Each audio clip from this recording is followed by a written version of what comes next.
¿Cómo es posible que en Jesús, como a su Hijo, Él me recibió? Y su nombre llevo hoy, su perfecta vida de obediencia al Padre, al yo creer, Él me otorgó y perdón me dio. Buenos días, hermanos de la Iglesia Bautista Ciudad de Dios, y buenos días a aquellos amigos que se conectan con nosotros por este medio. Si es cierto, hoy no es domingo, hoy es viernes, pero como muy bien sabemos es la Semana Santa, también conocida como la Semana Mayor, donde en este día no solamente conmemoramos, pero también celebramos la muerte del Señor Jesucristo. ¿Y por qué digo celebración? Es una celebración para todos aquellos que hemos sido perdonados por medio de este gran sacrificio que hizo nuestro Señor Jesucristo por nosotros en la cruz del Calvario. Que habiendo dicho eso, quiero que busquemos en nuestras Biblias, en el Evangelio de Lucas, capítulo 4, Evangelio de Lucas, capítulo 4, vamos a estar leyendo los versículos del 16 al 21. Lucas 4, 16 al 21. Y la palabra del Señor dice de la siguiente manera: llegó a Nazaret, donde se había criado, y según su costumbre entró en la sinagoga el día de reposo y se levantó a leer. Le dieron el libro del profeta Isaías, y abriendo el libro halló el lugar donde estaba escrito: el Espíritu del Señor está sobre mí, porque me ha ungido para anunciar el evangelio a los pobres, me ha enviado para proclamar libertad a los cautivos y la recuperación de la vista a los ciegos, para poner en libertad los oprimidos, para proclamar el año favorable del Señor. Cerrando el libro, lo devolvió al asistente y se sentó, y los ojos de todos en la sinagoga estaban fijos en él. Y comenzó a decirles: hoy se ha cumplido esta escritura que habéis oído. Hermanos, qué privilegio tenemos nosotros hoy de saber que esta escritura ha sido cumplida por medio de nuestro Señor Jesucristo. Esta encomienda que recibió nuestro Señor Jesucristo de su Padre a morir por nosotros, por pecadores que no merecemos el perdón, lo hizo posible mediante la cruz. Y puede ser posible para ti, amigo o amiga que nos escucha, que posiblemente no le conozcas, que posiblemente no has entregado tu vida al Señor. Ahora quiero, hermanos, que pasemos y oremos delante del Señor. Padre mío, haz crecer mi corazón, da calidez a mis sentimientos, abre mis labios, proporciona las palabras que proclaman el amor resplandece en el Calvario. Allí la gracia retira mis cargas y las deposita sobre tu Hijo, convertido en un transgresor, una maldición y en pecado por mí. Allí la espada de tu justicia hirió al hombre, tú igual. Allí se magnificaron tus atributos infinitos y se llevó a cabo una expiación infinita. Allí se exigió un castigo infinito y un castigo infinito se soportó. Cristo fue toda angustia para que yo fuera todo gozo. Quedó desamparado para que yo fuera acogido. Fue pisoteado como un enemigo para que yo fuera recibido como un amigo. Fue entregado al peor infierno para que yo pudiera obtener el mejor de los cielos. Fue desnudado para que yo fuera vestido. Fue herido para que yo fuera sanado. Sufrió sed para que yo pudiera beber. Fue atormentado para que yo recibiera consuelo. Sufrió el oprobio para que yo pudiera heredar la gloria. Entró en las tinieblas para que yo disfrutara de la luz eterna. Mi Salvador lloró para que todas las lágrimas fueran enjugadas de mis ojos. Gimió para que yo pudiera entonar una canción eterna.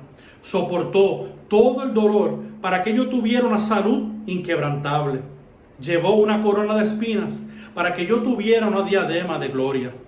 Inclinó su cabeza para que yo pudiera levantar la mía. Sufrió el escarnio para que yo pudiera recibir la bienvenida. Cerró los ojos en la muerte para que yo pudiera fijar la vista en un resplandor diáfano. Expiró para que yo viviera para siempre. Oh Padre, que no eximiste a tu Hijo unigénito para poder eximirme a mí. Todo esto lo concibió y lo cumplió tu amor. Ayúdame a adorarte con mis labios y mi vida. Que cada aliento mío sea una alabanza exhastiada. Cada paso rebose de deleite al ver a mis enemigos aplastados. Satanás confundido, derrotado y destruido. El pecado sepultado en el océano de la sangre reconciliadora. Las puertas del infierno cerradas. Las puertas del cielo abiertas. Manifiéstate, oh Dios, vencedor. Muéstrame la cruz poderosa para someter, consolar y salvar. Y como dice esta oración, ayúdame a adorarte con mis labios y mi vida. Que en esta mañana podamos exaltar al Señor y estar consciente de la obra tan magnífica que el Salvador ha hecho por nosotros. Adoremos al Señor.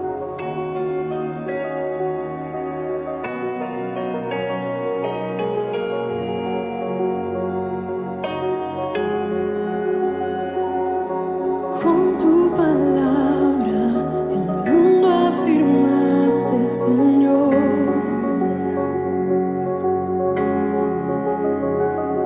Tu aliento de vida, del polvo la humanidad formó. Despliegas tu nombre y gloria en toda la creación. Oh, Santo Dios, Santo Dios.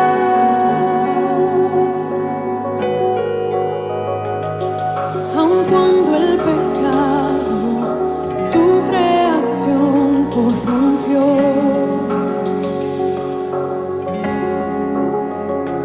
en tu fidelidad nos prometiste redención.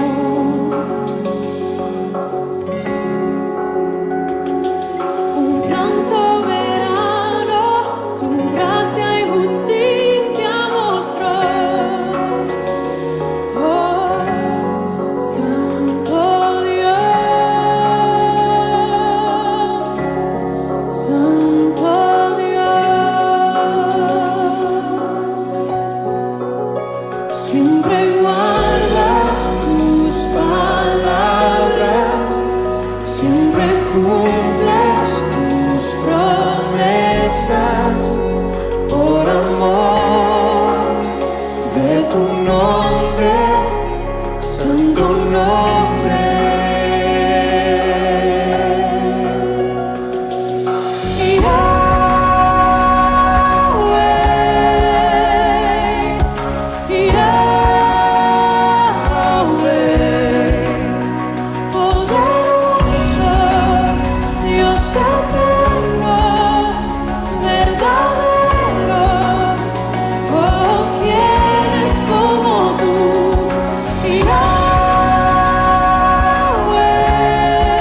y creemos tus promesas y adoramos hoy tu nombre, santo nombre.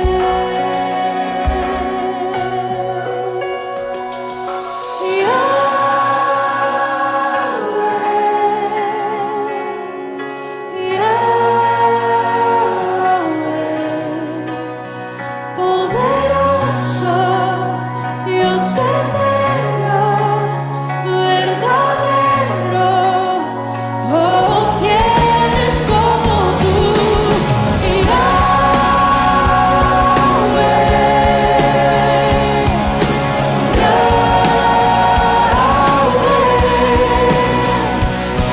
Tu nombre permanecerá para siempre.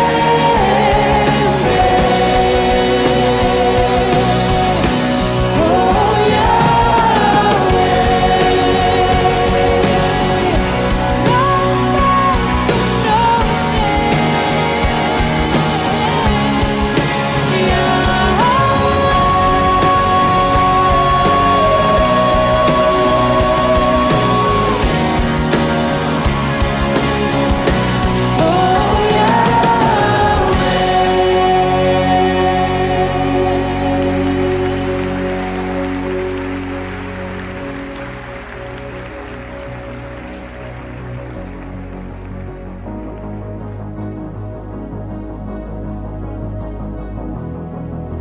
Grande amor, no existe nada bajo el sol que se compare a ti, Señor. ¿Quién te puede comprender?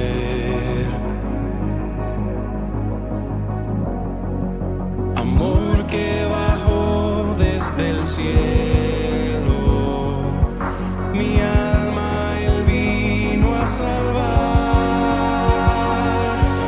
En esto conocemos el amor que dio su vida por nosotros,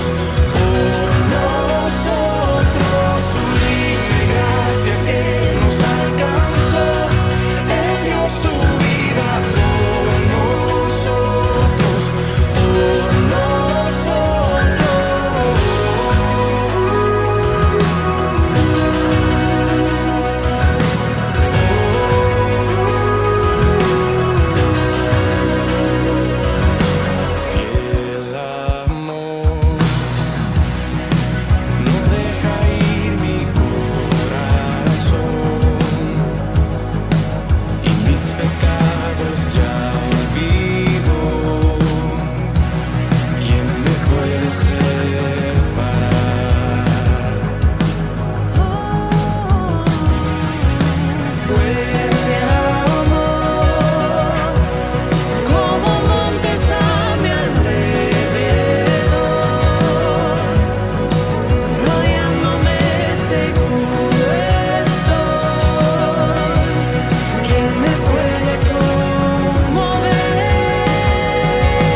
Qué hermoso recordatorio, iglesia, en saber, en recordar y en reconocer que Dios nos amó mediante Cristo, dando su vida en aquella cruz.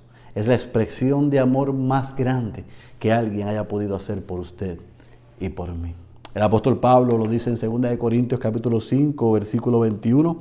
Al que no conoció pecado, le hizo pecado por nosotros, para que fuéramos hechos justicia de Dios en él. Oremos. Padre, gracias por amarnos primero y porque mediante el sacrificio y la muerte de Cristo nosotros tenemos salvación, pero mediante su resurrección también tenemos vida eterna. Gracias porque nadie nunca nos podrá demostrar más grande amor que el que ya tú nos has demostrado en Cristo. Y por eso hoy no solamente somos tus hijos, no solamente por eso hoy te adoramos, no solamente por hoy estamos agradecidos, sino que también por ese dolor y sacrificio tan grande de Cristo en la cruz. Demanda hoy de nosotros un compromiso y una entrega como tus hijos a tu causa.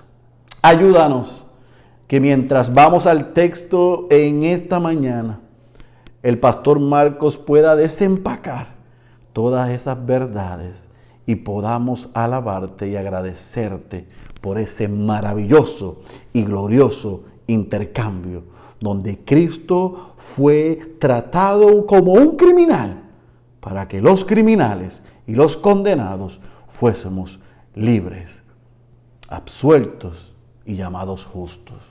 Gracias por tu misericordia. Fortalece al cristiano hoy mientras recibe tu palabra y hoy salva al perdido mediante la presentación de tu glorioso evangelio. Recibe la gloria y la honra. Solo a ti te pertenece. En el nombre poderoso de Jesús. Amén, amén, amén. Cantemos una vez más antes de recibir el mensaje en esta mañana. Dios te bendiga.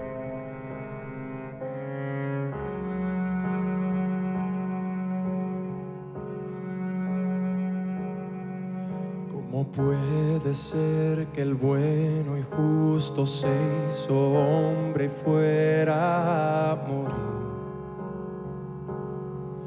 por el más vil pecador?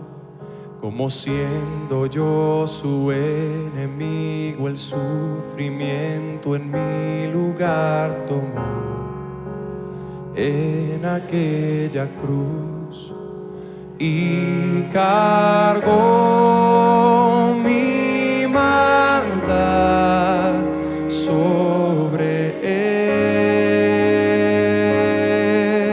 él. Su rectitud por la fe mía es.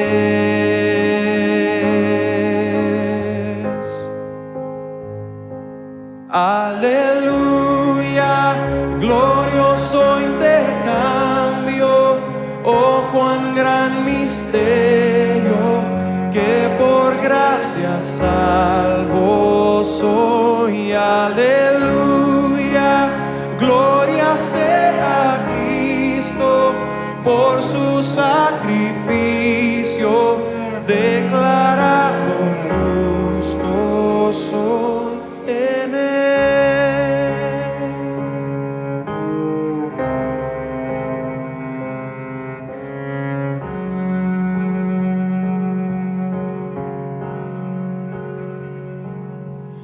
¿Cómo es posible que en Jesús, como a su Hijo, Él me recibió? Y su nombre llevo hoy, su perfecta vida de obediencia al Padre, al yo creer, Él me otorgó y perdón me dio, pues cargó mi maldad sobre él. Su rectitud por la fe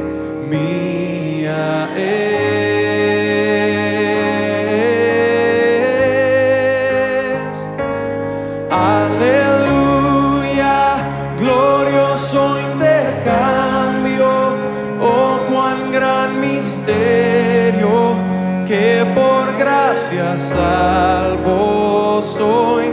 Aleluya, gloria sea a Cristo por su sacrificio, declarado justo soy. Aleluya, glorioso intercambio, oh cuán gran misterio, que por gracia salvo soy.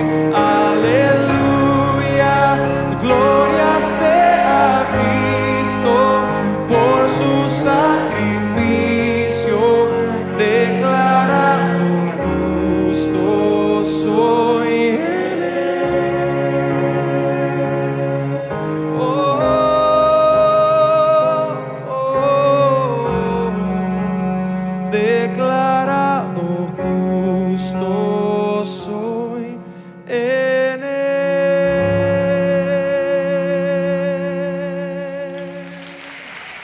Charles Simeon, quien fue un contemporáneo de John Newton, el famoso compositor de ese himno Amazing Grace, quien también fue contemporáneo de Wesley y Wilberforce. Ese hombre, Charles Simeon, con pocos años, tal vez con 20 y algo años, fue pastor de una iglesia llamada Trinity en Cambridge.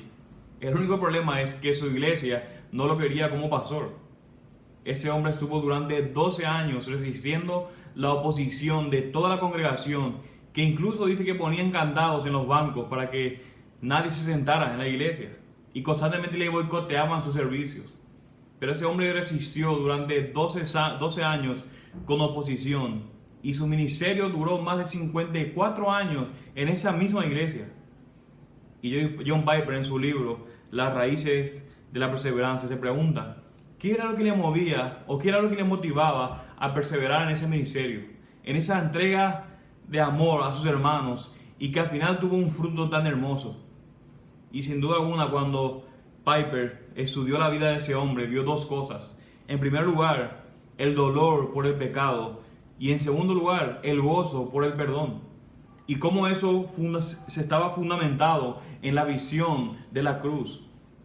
Ese hombre, mis hermanos, vivió siempre mirando la cruz, y eso fue lo que le permitió perseverar hasta el final. Dicen que en su lecho de muerte, un amigo le preguntó: ¿en qué estás pensando cuando estaba a punto de morir? Y él le dijo: no estoy pensando, me estoy deleitando. Era un hombre que vivía deleitándose en la obra del Señor Jesucristo. Y si para ese hombre fue tan importante la visión de la cruz, sin duda que también lo debe ser para nosotros. Tanto para aquellos que ya hemos creído en el Señor Jesucristo, es importante, mis hermanos, volver a recordar una y otra vez lo que Él hizo por nosotros en la cruz. Y tanto si no crees en el Señor Jesucristo también, si todavía Él no ha salido a tu encuentro, es muy importante que entiendas qué es lo que sucedió en aquella cruz. Y es justamente eso lo que estaremos haciendo esa mañana. De manera que les pido que puedan ir a sus Biblias y leamos la porción que estaremos estudiando en esa mañana, donde justamente estamos recordando la muerte de nuestro Señor. Y quiero que vayan a sus Biblias en el Evangelio de Marcos, el capítulo 15, y vamos a estar leyendo del versículo 33 al versículo 39. Marcos capítulo 15, del versículo 33 al versículo 39, donde estaremos viendo el evento de la cruz, donde veremos que ocurren varias cosas, varias escenas con muchísimo significado. Así que quiero que leamos juntos la porción de esa mañana en Marcos capítulo 15, versículo 33 al 39. Y leamos de manera que toda la porción en esa mañana. Y dice así la palabra del Señor. Cuando llegó la hora sexta, hubo oscuridad sobre toda la tierra hasta la hora novena. Y a la hora novena Jesús exclamó con fuerte voz: Eloi, Eloi, lema sabactani, que traducido significa: Dios mío, ¿por qué me has abandonado? Algunos de los que estaban allí al oírlo decían: mirad, a Elías llama. Entonces uno corrió y empapó una esponja de vinagre y poniéndola en una caña le dio a beber, diciendo: dejad, veamos si Elías viene a bajarle. Versículo 37. Y Jesús, dando un fuerte grito, expiró. Y el velo del templo se rasgó en dos, de arriba a abajo. Y viendo al centurión que estaban frente a él, la manera en que expiró, dijo, en verdad, ese hombre era el Hijo de Dios. Vamos a orar. Padre, en esta mañana venimos, Señor, oh Señor, venimos humillados ante tu presencia, recordando, Padre, a nuestros corazones, que somos, Señor, completamente indignos, Señor, incluso hasta la menor de tus misericordias. Pero te damos gracias, Señor, por tu palabra. Te alabamos, Señor, te alabamos, oh Dios, porque todo lo que necesitamos saber, Señor, para la salvación, tú nos has revelado. Oh Dios, te pedimos, Señor, que amemos tu palabra, Señor, que amemos tu palabra cada día más. Y que al mirar, Señor, ese evento en donde nuestro Señor dio su vida, Señor, en rescate, como sustituto, Señor, de su pueblo, que podamos acercarnos de manera solemne, de manera, Señor, pensando en ese evento, pensando en quiénes éramos, pero también recordando en quiénes somos ahora por esa maravillosa obra. No permita, Señor, que nos acerquemos a este texto de manera ligera. Mueve nuestros corazones, nuestras vidas y nuestras mentes.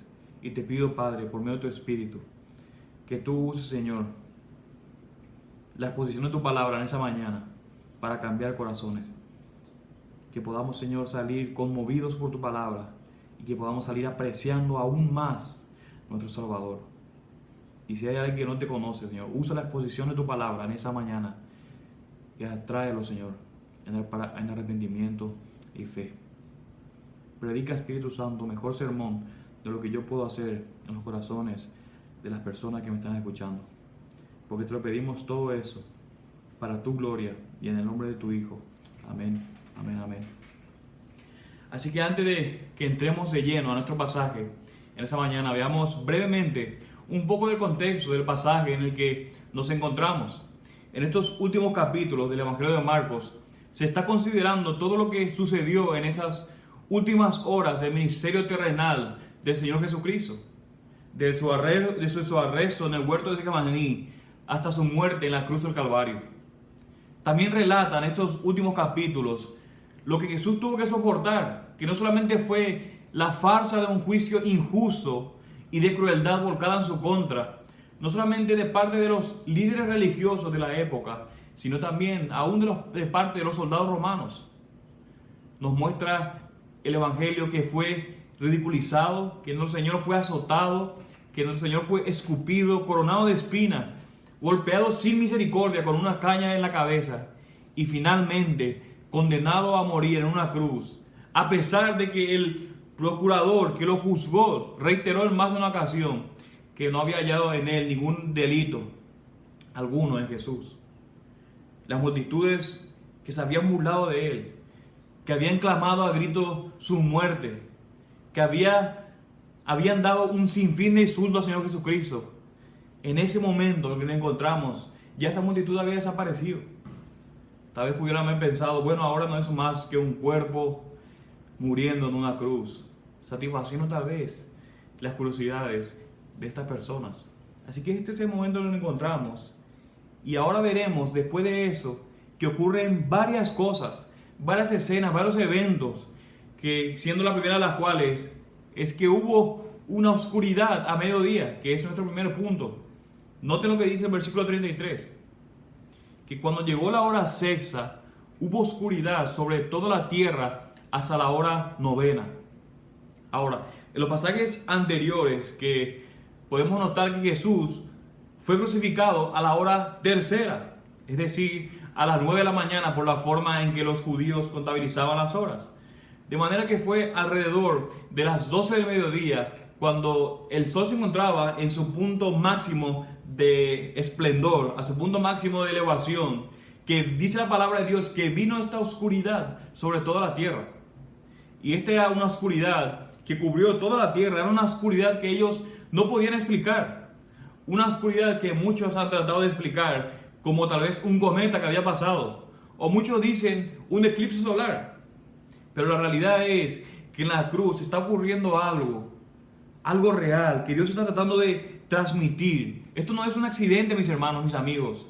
Esto no es una coincidencia, esto es un mensaje, una lección, es una proclamación de algo que está ocurriendo mientras Cristo colgaba de esa cruz. Si se recuerdan, en el nacimiento de Jesús, ¿qué había pasado? Había luz a la medianoche, pero en la muerte de Jesús había oscuridad a mediodía. Dice alguien, es como si el sol se avergonzara de mirarlo, negándose a darle su calor al Hijo del Hombre, escondiendo su rostro de Jesús. Y la pregunta que puede estar surgiendo en ese momento en sus mentes es, ¿qué es entonces lo que Dios quería mostrar a través de esta oscuridad? ¿Qué es lo que Dios estaba comunicando?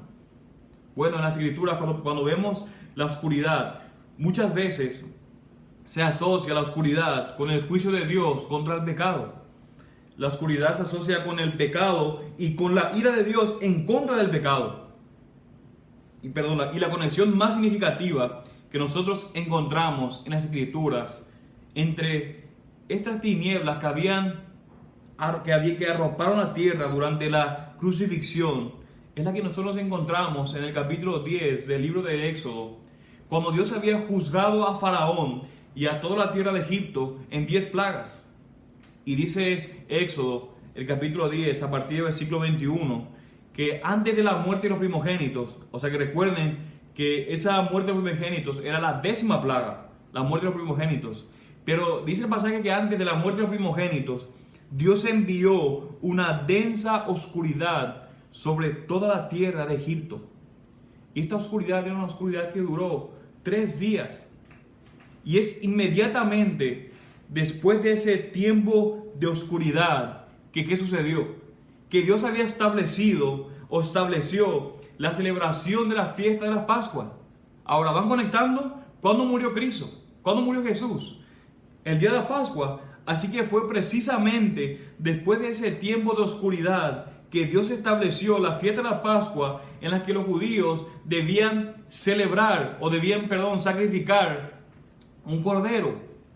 Y en el texto del libro de Éxodo, en el capítulo 12, versículo 6, es muy explícito y dice que debían ser sacrificados, o el cordero debía ser sacrificado entre las 2 tardes, es decir, alrededor de las 3 de la tarde.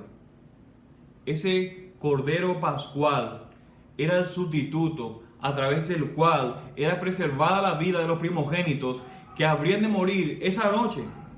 El ángel de la condenación iba a salir por toda la tierra de Egipto, pero aquellos que pintaran el dintel de sus puertas con la sangre del cordero sustituto, el ángel que iba a hacer, iba a pasar de largo. Por eso es que se llama Pascua, que significa pasar de largo. Y siempre se ríen de mí porque es la única palabra que sé en inglés, pero de ahí tenemos la palabra Passover, que es pasar de largo. Porque el ángel de la muerte iba a pasar de largo sobre esas personas, sobre esas familias que por fe sacrificaran un cordero como un sustituto. De manera que, mis hermanos, Dios quiso señalar esto porque el éxodo estaba sucediendo, indicando que el ángel de la muerte estaba visitando los pecados del pueblo de Dios y aplicando su juicio. Estaba pasando sobre su pueblo, pero cargando, por así decirlo, sobre el cordero pascual cuya sangre estaba siendo derramada. Mis hermanos, Cristo es nuestra Pascua que fue asesinada por nosotros.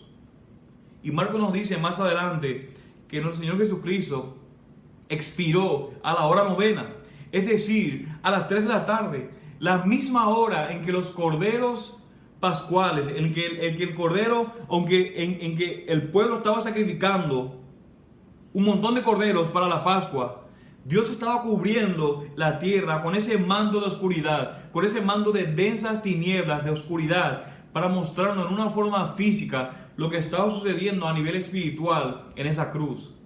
De manera que, mis hermanos, la cruz fue simultáneamente, como dice alguien, un acto de castigo y un acto de amnistía, de gracia, de justicia y de misericordia al mismo tiempo. Y dice otra vez alguien, nuestro Señor y Salvador tuvo que beberse esa copa de ira santa y justa, sin una gota de misericordia, para que nosotros hoy podamos disfrutar de la copa de la salvación sin una gota de ira. Él se la tomó, mis hermanos, una pura ira de Dios, de un Dios 3 veces santo, para que nosotros podamos tomar hoy la copa de la salvación sin una gota de ira. Él tuvo que sufrir el desamparo del Padre para que nosotros pudiéramos disfrutar en el día de hoy la bendición de ser recibidos. Él fue desamparado para que nosotros pudiéramos ser adoptados. Cristo es nuestro verdadero Cordero Pascual. Y mis hermanos, eso nos lleva a nuestro segundo encabezado, a nuestra segunda escena, que no solamente hubo una oscuridad a mediodía, sino que también nos muestra ese grito de abandono de nuestro Señor. Noten como dice el versículo 34. Y a la hora novena, Jesús exclamó con fuerte voz: Eloi, Eloi, lema sabactani, que traducido significa: Dios mío, ¿por qué me has abandonado? Ahora recuerden, ya son las 3 de la tarde del viernes. El Señor Jesucristo lleva allí crucificado 6 horas en esa cruz. Y en las últimas 3 horas ha venido experimentando todo el peso de la ira de Dios por nuestros pecados simbolizados en esa oscuridad. Y es en ese momento que, citando en arameo las palabras del Salmo 22, el Señor exclama con fuerte voz y dice: Eloi, Eloi, lema sabactani. ¿Por qué me has abandonado, Dios, durante este tiempo de oscuridad? Y ahora no es que, mis hermanos, eso es muy importante, no es que en ese momento hubiera habido una ruptura entre la unidad esencial que hay entre el Dios Padre y Dios el Hijo, porque eso es completamente imposible. Hay una unidad interna y una unidad inmutable entre las 3 personas de la Trinidad que de ninguna manera puede ser quebrantada. Pero tampoco fue, mis hermanos, que en ese momento, por un instante, Dios el Padre dejó de amar a su Hijo. De ninguna manera, dice el Señor en Juan capítulo 10, por eso me ama el Padre, porque yo doy mi vida para tomarla de nuevo. Así que en ese momento, si pudiéramos decirlo de alguna manera, el corazón del Padre estaba roto por el amor que tiene por su Hijo. Mis hermanos, Dios el Padre nunca dejó de amar a su Hijo en ningún momento. Pero, mis hermanos, en un sentido real, dice el pasaje que Jesús fue completamente desamparado en su naturaleza humana por Dios el Padre. En ese momento, el Padre no podía tener comunión con Él mientras Él estuviera siendo hecho pecado. Por eso dice John Stott, se trataba de Dios en nuestra naturaleza, abandonado por Dios. Se trataba de Dios en nuestra naturaleza, abandonado por Dios. Mis hermanos, la santidad de Dios no le permite tener comunión con el pecado. Y en ese momento, colgado en esa cruz, Jesús estaba siendo hecho pecado por causa nuestra. Dice el pasaje que al que no conoció pecado, por nosotros Dios lo hizo pecado. Así que ese fue el alto costo que Dios estuvo dispuesto a pagar por nuestra salvación. Mis hermanos, solamente Dios podía absorber el peso de su propia ira. Solo Dios podía hacer eso, y Él estuvo dispuesto a pagar ese precio en la persona de su Hijo amado. ¿Y sabes para qué hizo eso? ¿Sabes para qué? Para salvar a su pueblo. ¿Saben qué, mis hermanos? Al acercarnos a este pasaje en donde vemos este abandono, mis hermanos, ese abandono que Jesús tuvo que sufrir en la cruz del Calvario escapa por mucho a nuestra capacidad de entendimiento. Se cuenta que en una ocasión Martín Lutero, pasando horas con su Biblia abierta, meditando justamente en estas palabras: Dios mío, ¿por qué me has abandonado? Dice que después de pasar varias horas meditando en este texto, dice que empujó la mesa y solamente pudo decir con toda perplejidad: ¿Dios abandonado por Dios? ¿Quién puede entender tal misterio? Dios abandonado por Dios. Y es notable, mis hermanos, que esta es la única vez en los evangelios que nosotros vemos a Jesús dirigiéndose a Dios sin llamarle Padre. La única vez, porque Él sabe el precio, mis hermanos, que Él tiene que pagar para salvarnos, cargar el peso de la ira divina que merecemos, que merecen nuestros pecados, incluyendo el desamparo de su Padre Celestial. Pero ¿saben qué, mis hermanos? A pesar de todo eso, dice alguien pensando, meditando en este pasaje, que Jesús sabía que Él podía confiar en Dios. Jesús sabía que Él podía confiar en Dios, o podía seguir confiando en Dios como su Dios. Note las palabras, Dios mío, Dios mío. Aunque suene paradójico, este es un grito de angustia y de confianza al mismo tiempo. El dolor y la agonía que Jesús estaba experimentando en ese momento, en su naturaleza humana, el pasaje muestra que le está resultando completamente abrumador. Pero en vez de quejarse con amargura, dirige a Dios ese grito de angustia, apropiándose de las palabras del Salmo 22. Mis hermanos, Jesús conoce el contenido de ese salmo, que comienza precisamente con esas palabras: Dios mío, ¿por qué me has abandonado? Jesús sabe que en ese salmo, después de describir los horrores de la crucifixión, el salmo, ¿saben cómo concluye? Concluye con una nota de victoria, no con una nota de derrota. Pero al mismo tiempo, Él está exclamando porque en su naturaleza humana quiere saber cuándo concluirá con esa agonía, que es precisamente lo que expresa este Salmo 22, que dice: Dios mío, ¿por qué me has abandonado? ¿Por qué estás tan lejos de mi salvación y de las palabras de mi clamor? Dios mío, de día clamo y no respondes, y de noche, pero no hay para mí reposo. Ahora, mis hermanos, no era que el Señor desconocía la razón de su abandono, pero Él está citando de memoria literalmente las palabras de este salmo para dar expresión a su angustia y a su petición de que Dios venga a socorrerlo, como si estuviera diciendo: Dios mío, ven pronto a socorrerme. Pero, mis hermanos, en medio de esa escena tan sensible, noten una vez más el reflejo de la pecaminosidad del hombre, y aprovechando la similitud que había entre el nombre del profeta Elías y las palabras arameas que Jesús acaba de pronunciar en la cruz, Marcos nos dice lo que dice el versículo 35. Note que algunos de los que estaban allí al oírlo decían: mirad, está llamando a Elías. ¿Por qué dicen eso? Ahora, ustedes recuerdan qué pasó con Elías. Elías no había muerto. Elías había sido llevado al cielo, dice la Escritura, en un torbellino. Así que había en ese momento una tradición entre los judíos que decían que supuestamente Elías se aparecía desde el cielo para socorrer a los justos en tiempo de dificultad. Así que esta es la tradición en la mente de esa gente cuando ellos comienzan a burlarse de Jesús. Así que las personas están conectando burlonamente una cosa con las otras para tener tal vez un poco más de diversión a cosa de Jesús. Porque no te lo dice el versículo 36. Entonces uno corrió y empapó una esponja en vinagre, que este era un vino barato, y poniéndola en una caña le dio a beber diciendo: dejad, veamos si Elías viene a bajarle. En otras palabras, miren, está llamando al profeta Elías, démosles un poco de vino para que lo reanimen, a ver si le da tiempo a que Elías baje del cielo a rescatarlo de la cruz.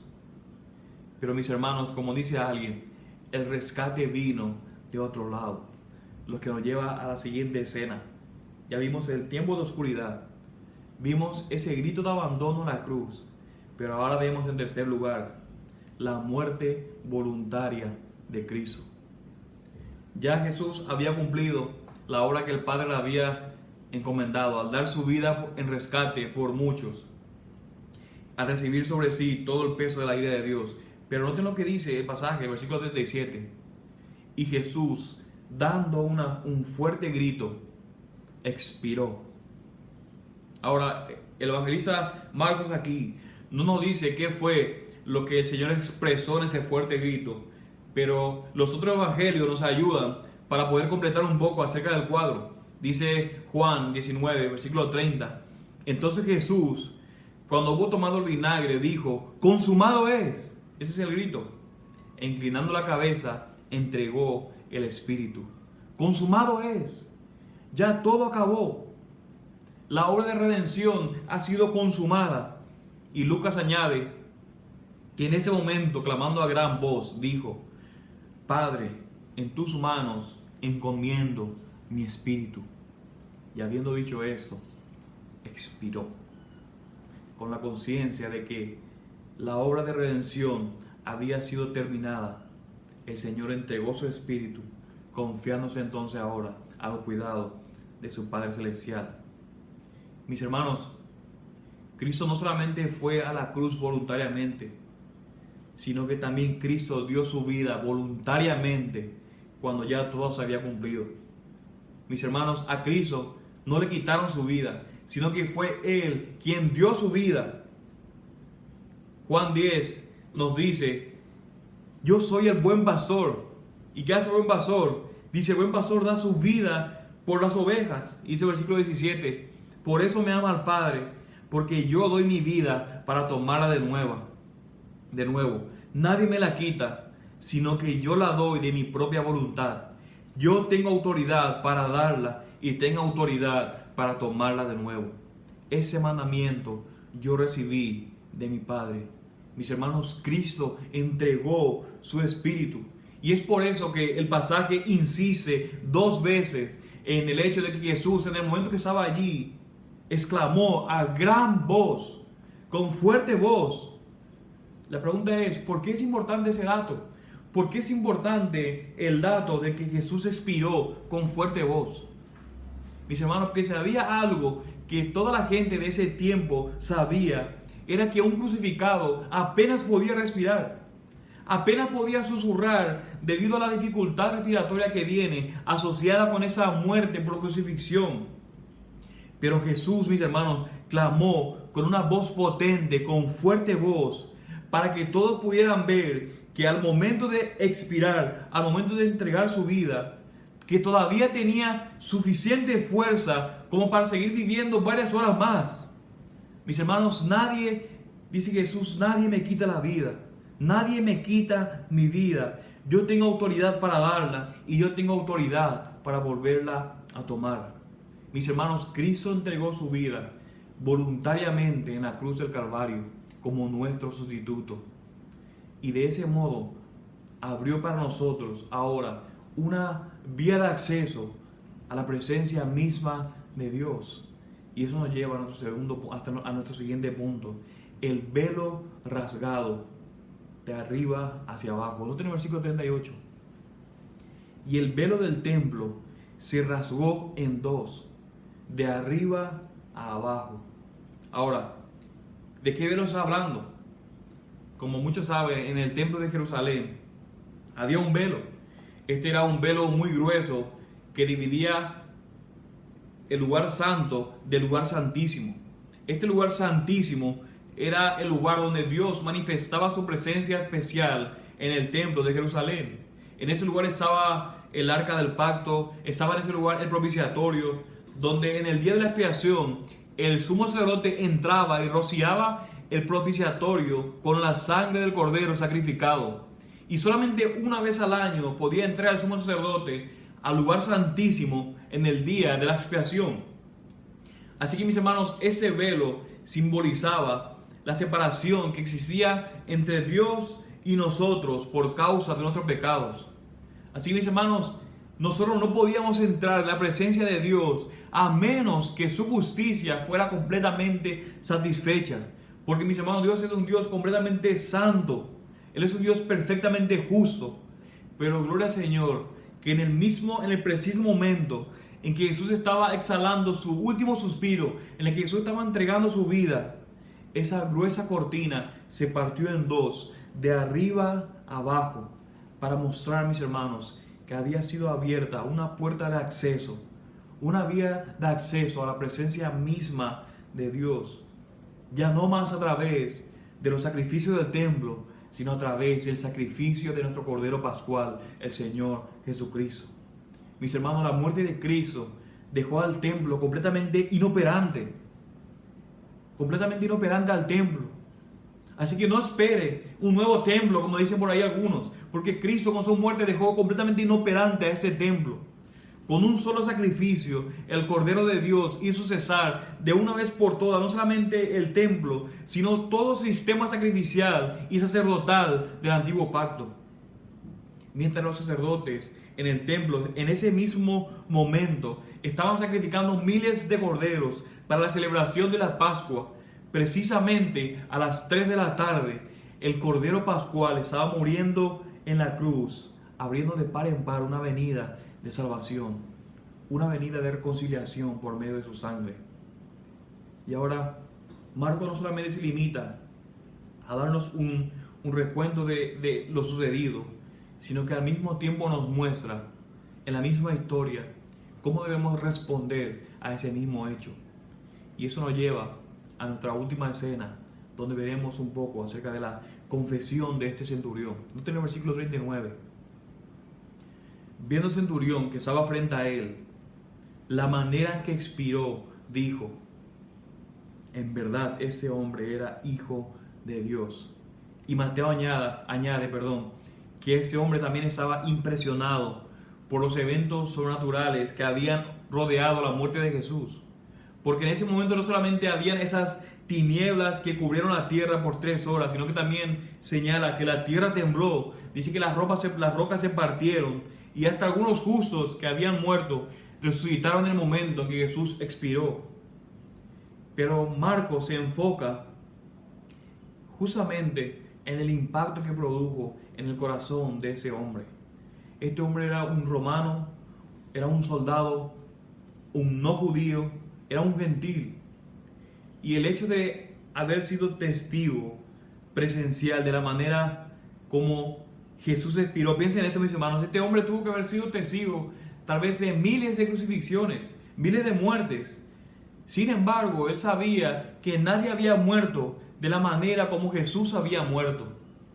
Tal vez él estuvo allí en el pretorio cuando Jesús estaba siendo burlado. Tal vez hasta era parte de esa burla. O tal vez fue uno de los que escupió a Jesús en la cara. También él estuvo viendo a través de todas las horas la actitud de Jesús, su mansedumbre de Jesús ante esa avalancha de odio. Él había visto también cuando ese ladrón reconoció su pecado y le dijo: por favor, acuérdate de mí cuando vengas en tu reino. Era el acto de fe más increíble que una persona había hecho en toda su historia. Colgado en la cruz, viendo también colgado a Cristo en la misma cruz, en la cruz de al lado, y le está diciendo: yo sé que tú eres un rey, y cuando vengas en tu gloria, cuando vengas en tu reino, acuérdate de mí. Y ese centurión, ese romano endurecido de corazón, escuchó también cuando Jesús perdonó a ese hombre y le dijo: hoy, te prometo que hoy estarás conmigo en el paraíso. Ese centurión, mis hermanos, vio todo esto, y fue esto justamente lo que le movió a decir, y dice el pasaje: al ver cómo expiró, cómo gritó ese grito de victoria: consumado es, Padre, en tus manos encomiendo mi espíritu. Al ver cómo expiró, ese centurión romano dijo: verdaderamente ese hombre era hijo de Dios. Ahora, mis hermanos, dice alguien que este texto, esta porción, tiene una importancia capital en el Evangelio de Marcos. ¿Cómo comienza el Evangelio de Marcos? Este es el principio del Evangelio de Jesucristo, Hijo de Dios.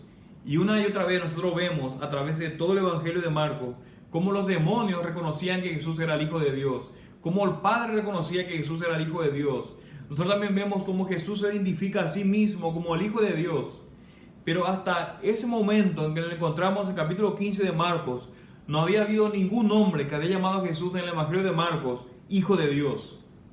Y tenía que ser justamente un soldado romano, un gentil. En ese momento, ese hombre estaba ilustrando, mis hermanos, para qué vino Cristo al mundo. ¿Por qué estaba muriendo en esa cruz? Y estaba muriendo justamente para que pecadores como tú y como yo, para poder abrirnos nuestro entendimiento y hacerles ver que Él era realmente el Hijo de Dios. Y es como si Marcos estuviera diciendo a los lectores, cuando vemos esa porción del centurión diciendo verdaderamente este hombre era hijo de Dios, es como si Marcos estuviera diciendo, y ahora, ¿qué de ti? ¿Vas a reaccionar con indiferencia ante la muerte de Jesús? ¿O vas a reconocer como el centurión que verdaderamente ese hombre es hijo de Dios, que había dado su vida de manera voluntaria para salvar a pecadores? ¿Cómo vas a reaccionar? ¿Con indiferencia o como este centurión? Y ya para concluir, mis hermanos, tenemos mucha enseñanza que podemos derivar de este relato. En primer lugar, para nuestro Dios, ese pecado que nosotros cometemos con tanta facilidad, el pecado con el que nosotros coqueteamos constantemente en nuestra vida, para nuestro Dios, mis hermanos, el pecado es algo tan serio que para poder tener comunión con nosotros, el Hijo tuvo que morir en esa cruz. ¿Qué tan seria es la santidad de Dios? ¿Qué tan serio es la manera en que Dios ve el pecado? ¿Qué tanto aborrece Dios el pecado?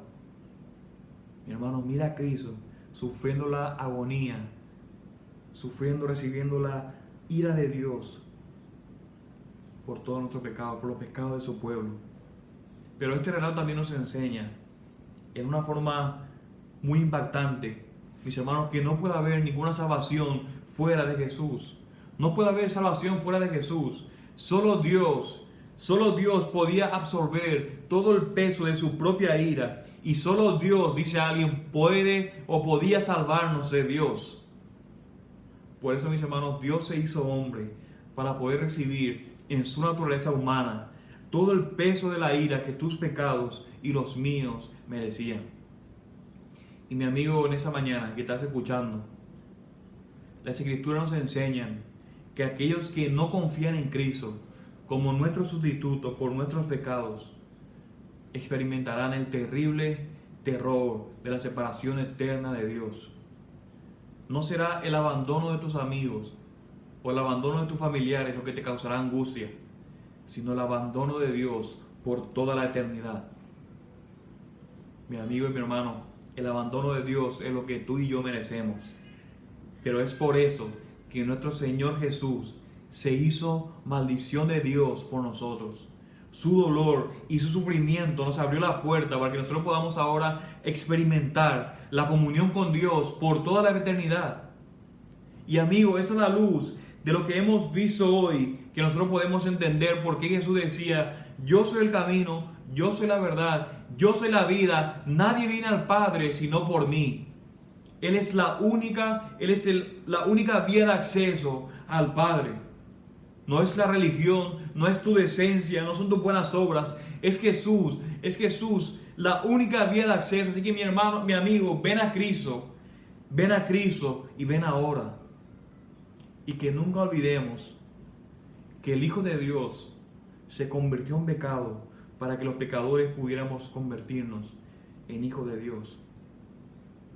Así que te repito una vez más la pregunta: ¿te vas a ir después de esa mañana, después de escuchar aquí, todavía siendo indiferente a la cruz? ¿O vas a reconocer como el centurión verdaderamente ese hombre era hijo de Dios? Vamos a orar.